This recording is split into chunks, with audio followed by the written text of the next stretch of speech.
Hello fellow collectors and welcome to Long's Toys. Today we are taking a look at two new Ultra action figures. We have Ultraman Dyna and Ultraman Gaia. Very excited this line is continuing. Been a big fan of it since the beginning, but it had kind of gone dormant for a while. And I shouldn't say dormant because we were getting the forms of Z and things from the show, but we weren't really getting the anthology ultras, the ultras from past shows and things like that. That part of it had kind of gone dormant for a little bit. So I'm very happy that it's kind of starting up again. I believe the reason we're getting Dyna and Gaia is because they're kind of closely related to Tiga, and Tiga's 25th anniversary is this year, so we're kind of seeing a re-release of some Tiga items, which is always a good time. And these guys, I think, are kind of along for the ride. But again, very excited to get some new Ultra action figures here. Just going to show some random poses here on the back. There's not really a ton going on with the packaging, but it gets the job done. I'm going to go ahead and get both of these guys out of the box, and we'll take a closer look. So here they are out of the packaging, and I think they both look really good. The one thing I will say, though, unfortunately, like the vinyl dolls, the paint does kind of stop at the halfway point. I will say that they did paint the arms all the way around, which is really nice. But this, what would you call this, a crest on his chest crest? I don't know. This kind of stops halfway. It would have been nice if they could, all they would have had to do is just keep the gold going around this little U-shaped section here. Because they did paint this red on the back, which is very nice. So it's kind of weird. It's weird where they pick and choose to, stop the paint applications. But otherwise, Dyna here looks very good. Unfortunately, mine has a little bit of a paint snafu on his one eye. It's not terrible, but it just looks a little untidy.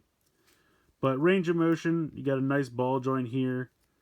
So you got side to side, you got up and down. You can't really tilt side to side, but you do have a nice range of motion there. Hinge in the shoulder, as well as a full rotation. You do have a bicep swivel. You have 90 degrees in the elbow. You have a wrist swivel, as well as two sets of fingers, as you can see there. So they're on hinges.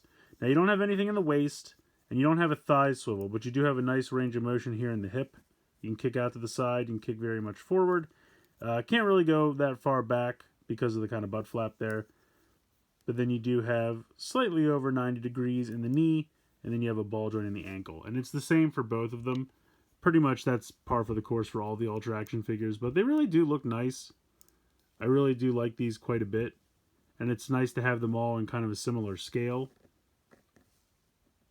Now, I mean, having Ultramen in this scale doesn't really make sense in relation to any other kind of Toku. I mean, Sentai and Rider are not, if these guys are not really street level heroes, they're giants. So, but then again, you couldn't really have them in scale to your action figures because that would be very costly and expensive. So it's just a way to have nice representations where they're all in scale with each other. And I guess technically you could just pretend that they're shrunk down to street level. These would be probably a little bit taller than, say, RKFs, I would think. So I guess it would make sense to have Ultra be a little bit taller. Here is Gaia. Really nice. And like I said, articulation is all the same. And again, you have, unfortunately, these pieces here did not get painted. But the red got painted, the arms are painted all the way around. So for the most part, pretty nicely painted. You can kick out to the side, kick forward, knee bend, ball joint in the ankle. All the same articulation. But they both look really good. And like I said, I'm happy to continue to fill out the ranks of the Ultramen in this line. I would love to eventually have every main Ultra in this size class, because they're really nice articulated figures. They're fairly simple, but they get the job done. They have about as much articulation as you'd need. I mean, sure, they could have more, but for the most part, I think they look good.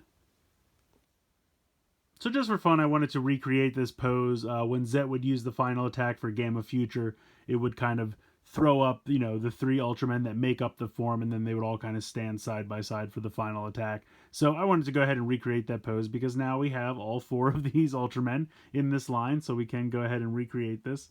And I just thought it would be fun, and they really look cool all great side by side like this. So I think both of these figures are great, nice additions to the line, really happy that they're starting it back up again. They don't have the most articulation or the most paint applications, but for what they cost, I think it's fair. And they have the articulation that you would want. And all the paint from the front looks really sharp and great.